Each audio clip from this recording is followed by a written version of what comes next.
ये कहानी है एक खूबसूरत डेविल लड़की की जो जिंदा रहने के लिए लोगों को अपनी तरफ अट्रैक्ट करके उनके करीब जाती है और उन्हें मारकर खा जाती है। तो कहानी की शुरुआत में हम नीडी नाम की एक लड़की को देखते हैं जो एक मेंटल हॉस्पिटल में होती है और यहाँ पर वो बहुत ही ज्यादा एग्रेसिव होती है। और जब यहाँ के एक नर्स आकर उसे खाना खाने के बारे में पूछती है तो नीडी अचानक गुस्सा होकर उसे जोर से एक लात मार देती है और फिर उसके ऊपर थूक देती है और बीच में आने वाले गार्ड्स को भी मारने लगती है। पर वो गार्ड्स उसे किसी तरह ले जाकर एक रूम के अंदर बंद कर देते हैं और फिर उस रूम के अंदर एक म्यूजिक प्ले कर देते हैं जिससे नीडी को बहुत ज्यादा तकलीफ होने लगती है। लेकिन हमें यहाँ बताया जाता है कि नीडी पहले इस तरह नहीं थी और यहाँ से कहानी 2 महीने पीछे ले जाकर हमें एक टाउन दिखाया जाता है जिसका नाम होता है डेविल्स केटल। इस टाउन का ये नाम यहाँ के एक मिस्टीरियस वाटरफॉल की वजह से पड़ा था जिसका पानी एक बड़े से गड्ढे में चला जाता है और फिर वो सारा पानी कहाँ से निकलता है ये आज तक किसी को भी नहीं पता चला।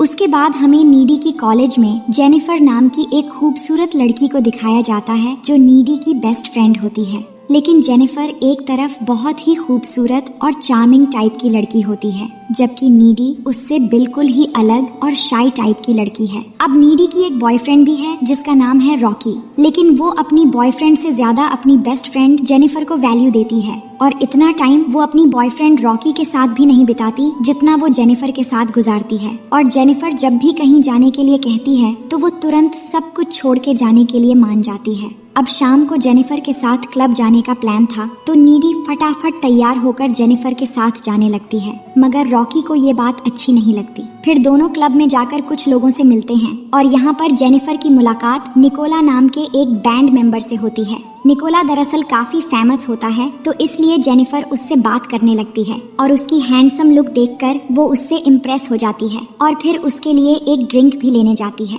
और तभी निकोला का बैंड परफॉर्मेंस भी शुरू हो जाता है और सब निकोला की परफॉर्मेंस देखने लगते हैं। सब कुछ ठीक चल रहा था लेकिन कुछ ही समय के बाद अचानक से क्लब में आग लग जाती है जिससे चारों तरफ भाग दौड़ मच जाती है और बहुत सारे लोगों पर आग भी लग जाती है। लेकिन नीडी तुरंत जेनिफर को लेकर बाहर निकल जाती है और दोनों बच जाते हैं। लेकिन बाहर आने के बाद उनके पास निकोला आता है और जेनिफर को अपने साथ चलने के लिए कहता है। जेनिफर तो पहले से ही निकोला को देखकर इम्प्रेस हो गई थी तो वो मान जाती है और उसके साथ जाने लगती है। पर नीडी जेनिफर के जाने से बहुत परेशान हो जाती है और उसे मना करने लगती है क्योंकि निकोला जेनिफर के लिए एक अनजान लड़का था और उसे निकोला पर बिल्कुल भी भरोसा नहीं था। मगर जेनिफर नहीं मानती और उसके साथ गाड़ी में बैठकर चली जाती है। इसके बाद नीडी घर आ जाती है और परेशान होकर रॉकी को कॉल करके सारी बातें बताती है और जेनिफर के बारे में चिंता करने लगती है कि उसके साथ कोई अनहोनी ना हो जाए। तभी अचानक नीडी की डोरबेल बजती है तो वो दरवाजा खोलने जाती है पर दरवाजा खोलकर उसे वहाँ कोई भी नहीं दिखता जिसके बाद वो अंदर आने लगती है।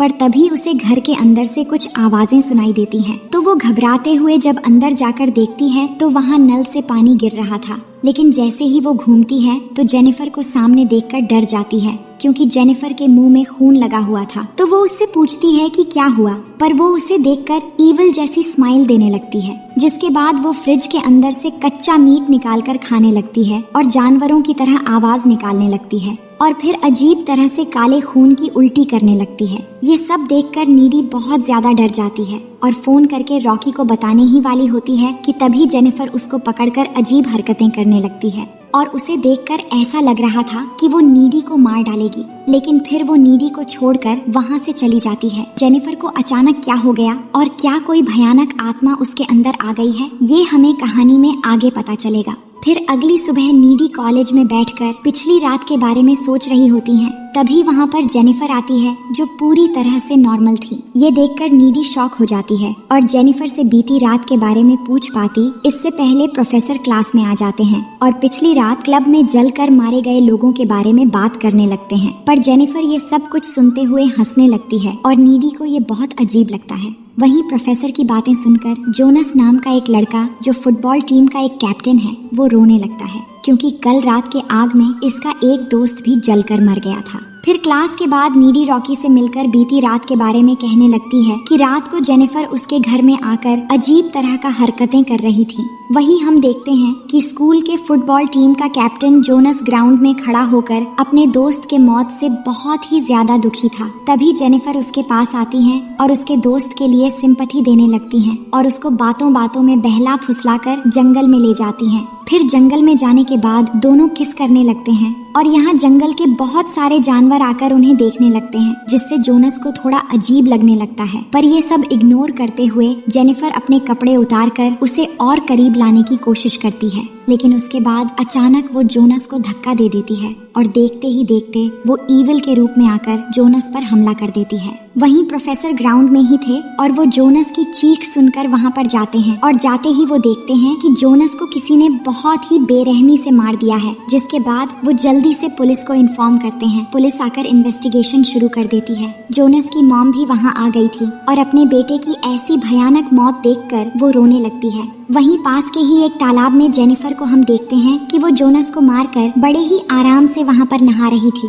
और फिर अपने कपड़े पहनकर वहाँ से चली जाती है। फिर रात के समय नीडी और जेनिफर फोन पर बात करने लगते हैं, जहाँ नीडी टाउन में हो रही चीजों से बहुत परेशान थी, लेकिन जेनिफर को इन सब से कोई भी फर्क नहीं पड़ता। तभी रॉकी नीडी को कॉल करके मिलने के लिए बुलाता है, जहाँ वो नीडी को बताता है कि आज जोनस को किसी ने बहुत बेरहमी से मार दिया है। ये सुनकर नीडी और भी ज्यादा परेशान हो जाती है। फिर अगले दिन कॉलेज में सभी जोनस को श्रद्धांजलि देते हैं और उसके लिए प्रे करते हैं। सब उसके लिए बहुत दुखी थे, लेकिन जेनिफर को इन सब से कोई फर्क नहीं पड़ रहा था और वो बहुत हैप्पीली कॉलेज में आती है। फिर क्लास में प्रोफेसर ये बताते हैं कि लो सोल्जर बैंड का सॉन्ग इतना फेमस हो गया है कि उनका गाना एंथम बन गया है और अब वो बैंड अपनी कमाई का कुछ हिस्सा मरने वालों की फैमिली को देने वाले हैं। जिस पर नीडी कहती है कि वो लोग झूठे हैं और उन लोगों ने उस रात किसी की भी हेल्प नहीं की थी जिस रात क्लब में आग लगी थी। लेकिन इस पर क्लास की एक लड़की बैंड को सपोर्ट करने लगती है, जिससे उसके साथ नीडी की बहस हो जाती है। अब क्लास के बाहर कॉलिन नाम का एक स्टूडेंट जेनिफर को मूवी डेट के लिए पूछता है, पर जेनिफर उसको कहीं और ले जाने की बात करती है तो वो मान जाता है। तभी नीडी के पास रॉकी भी आता है तो नीडी उसे रात को मिलने के लिए बुलाती है। इसके बाद हम रात का सीन देखते हैं, जहां नीडी और रॉकी मिलकर एक दूसरे को प्यार करने लगते हैं और दोनों में रोमांस शुरू हो जाती है। वही कॉलिन को जेनिफर मैसेज करके एक अंडर कंस्ट्रक्शन घर में बुलाती है, तो वो भी गाड़ी लेकर उस जगह पर पहुंच जाता है। लेकिन वहां पहुंचकर वो देखता है कि ये जगह बिल्कुल सुनसान है और उस घर का दरवाजा भी बंद है। तो वो खिड़की से अंदर चला जाता है और जेनिफर को ढूंढने लगता है, जहाँ जेनिफर ने बहुत सारे कैंडल्स सजा कर रखा था। जिसके बाद जेनिफर उसके सामने आती है और बातें करते हुए धीरे धीरे उसके करीब होने लगती है। लेकिन इस दौरान कॉलिन नोटिस करता है कि जेनिफर की आंखों के कलर चेंज हो गए हैं, जिससे वो घबरा जाता है और तभी जेनिफर उसे पकड़कर उसका हाथ तोड़ देती है और फिर ईविल के रूप में आकर कॉलिन को जिंदा खाने लगती है और उसे पूरी तरह से मारकर उसके शरीर से खून पीने लगती है। वहीं दूसरी तरफ हम नीडी को देखते हैं, जो अपने बॉयफ्रेंड के साथ रोमांस में बिजी थी। लेकिन इसी दौरान उसको जेनिफर और जोनस दिखाई देने लगते हैं, जिससे वो बहुत ज्यादा डर जाती है और तुरंत वहाँ से उठकर अपनी कार लेकर घर की ओर जाने लगती है। लेकिन कुछ दूर आगे जाते ही रास्ते में अचानक उसे जेनिफर दिखाई देती है, तो वो डर के मारे कार रोक लेती है और तभी फिर से जेनिफर आकर उसे डराने लगती है। जिसके बाद नीडी डरी हुई हालत में जल्दी से अपने घर आ जाती है और घर आकर रोने लगती है।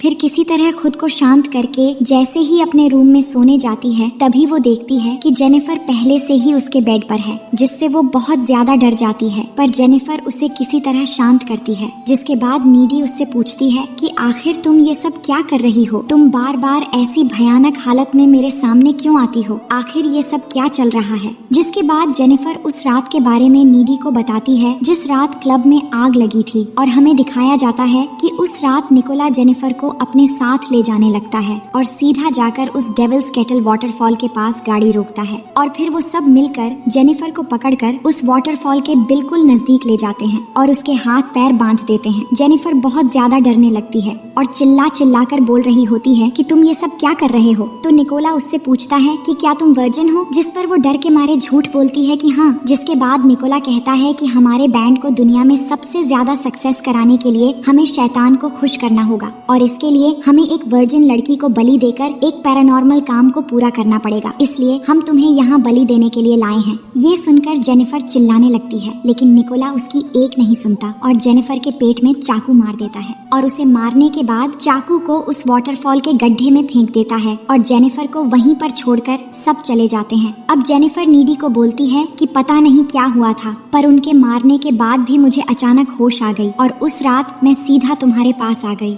और मुझे बहुत ज्यादा भूख लगी थी, इसलिए मैंने फ्रिज से कच्चा मांस निकालकर खाने लगी। असल में हुआ ये था कि निकोला ने तो अपना पैरानॉर्मल काम पूरा कर लिया था और उसे लग रहा था कि अब उसका बैंड सक्सेस हो जाएगा, लेकिन उसमें एक कमी रह गई थी और वो थी जेनिफर की वर्जिन ना होना, क्योंकि जेनिफर ने डर के मारे झूठ बोला था कि वो वर्जिन है, जिस वजह से जेनिफर वापस जिंदा हो जाती है और उसमें ईविल पावर्स आ जाते हैं। अब ये बताते हुए जेनिफर नीडी को विश्वास दिलाने के लिए अपने हाथ में एक कट लगाती है जो तुरंत ही वापस से नॉर्मल हो जाता है। अब ये सब देखकर नीडी काफी ज्यादा डर जाती है और जेनिफर को वहाँ से जाने के लिए बोलती है, जिसके बाद जेनिफर उसके घर की विंडो से कूदकर वहाँ से चली जाती है। पर नीडी को ये देखकर अजीब लग रहा था कि वो इतनी ऊंचाई से कैसे कूदकर यहाँ से चली गई। फिर अगले दिन नीडी जेनिफर के साथ जो कुछ हो रहा है उसके बारे में पता लगाने लाइब्रेरी जाती है और वहाँ पर कुछ बुक्स पढ़ने के बाद नीडी को ये पता चलता है कि निकोला ने जेनिफर को वर्जिन समझकर उसकी बलि दे दी थी, पर उसके वर्जिन न होने से उल्टा ईविल ने जेनिफर के बॉडी में कब्जा कर लिया और उसके अंदर ईविल की पावर्स आ गई। और उसे ये भी पता चलता है कि अगर जेनिफर को जिंदा रहना है तो उसे इंसानों को मारकर खाते रहना होगा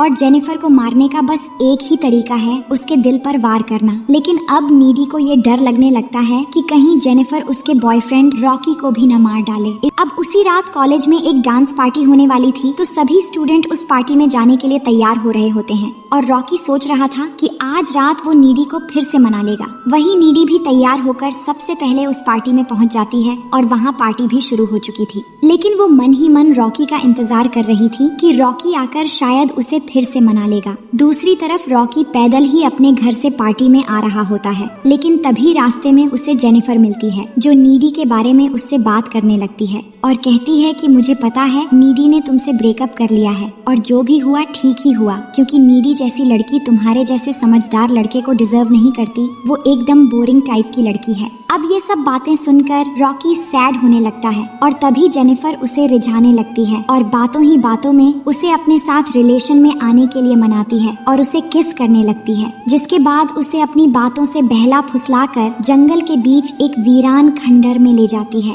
लेकिन वहीं पार्टी में नीडी को ऐसा एहसास होने लगता है कि शायद जेनिफर उसके बॉयफ्रेंड के साथ कुछ बुरा करने वाली है, इसीलिए वो परेशान होकर रॉकी को ढूंढने के लिए पार्टी से बाहर आकर सीधा रॉकी के घर पहुंच जाती है, जहां रॉकी की मॉम उसे बताती है कि वो तो करीब 20 मिनट पहले ही पार्टी के लिए पैदल ही निकल चुका था। दूसरी तरफ जेनिफर रॉकी को उस खंडर में ले जाकर उसे किस करने लगती है और उसके साथ इंटीमेट होने की बात करती है, लेकिन रॉकी कहता है कि वो अभी भी नीडी से बहुत प्यार करता है और तभी गुस्सा होकर जेनिफर रॉकी को पानी में गिरा देती है और उसे मारना शुरू कर देती है। वहीं नीडी रॉकी को ढूंढ रही होती है, तभी रास्ते में उसे एक फूल पड़ा दिखता है, जिससे वो समझ जाती है कि यही कहीं आसपास ही जेनिफर रॉकी को लेकर गई होगी। तभी उसे रॉकी के चिल्लाने की आवाज सुनाई देती है, तो वो तुरंत ही उस वीरान खंडर में पहुंच जाती है। वहां पहुंचते ही नीडी देखती है कि जेनिफर शैतानी रूप में आकर रॉकी को जख्मी करके खून पीना शुरू कर दी है, जो देखकर वो भी रॉकी को बचाने के लिए पानी में कूद जाती है और रॉकी को जेनिफर से छुड़ा लेती है और फिर उसे किसी तरह बचाकर ऊपर लेकर आती है। लेकिन इसके बाद जेनिफर सामने आकर नीडी को भी मारने वाली होती है। तभी रॉकी एक स्टील की पाइप से जेनिफर के पेट में वार कर देता है, जिससे जेनिफर जख्मी हो जाती है, लेकिन उसके अंदर शैतानी शक्ति की वजह से वो नहीं मरती और पाइप को निकालकर उस खंडर से भाग जाती है।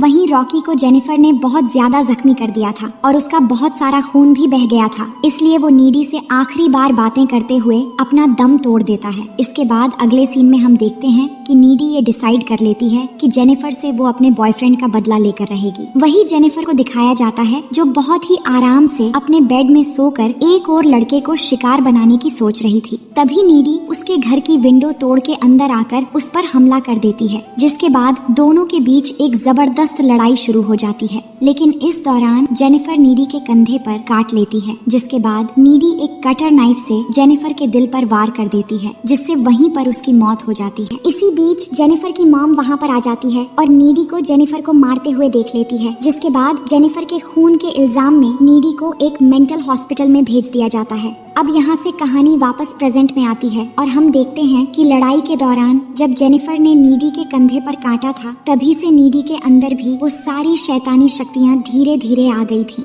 जिसके बाद नीडी अपनी शक्ति से ऊपर हवा में उठकर उस जेल की विंडो तोड़कर बाहर आ जाती है और वहाँ से सीधा उस झरने के पास पहुँचती है जहाँ पर जेनिफर की बलि दी गई थी, और वहाँ उसे वो चाकू भी मिल जाती है जिससे निकोला ने जेनिफर को मारा था। जिसके बाद नीडी वहाँ से लिफ्ट लेकर अपने घर पहुँच जाती है। अब कहानी के आखिरी सीन में हम देखते हैं कि निकोला और उसका बैंड बहुत फेमस हो गया है, पर कुछ दिनों के अंदर उसके बैंड के सभी लोग मारे जाते हैं और तभी हमें सीसीटीवी फुटेज से पता चलता है कि नीडी ने ही जेनिफर का बदला लेने के लिए उन सबको एक एक करके मार डाला है। और इसी के साथ ये कहानी यहीं पर खत्म हो जाती है।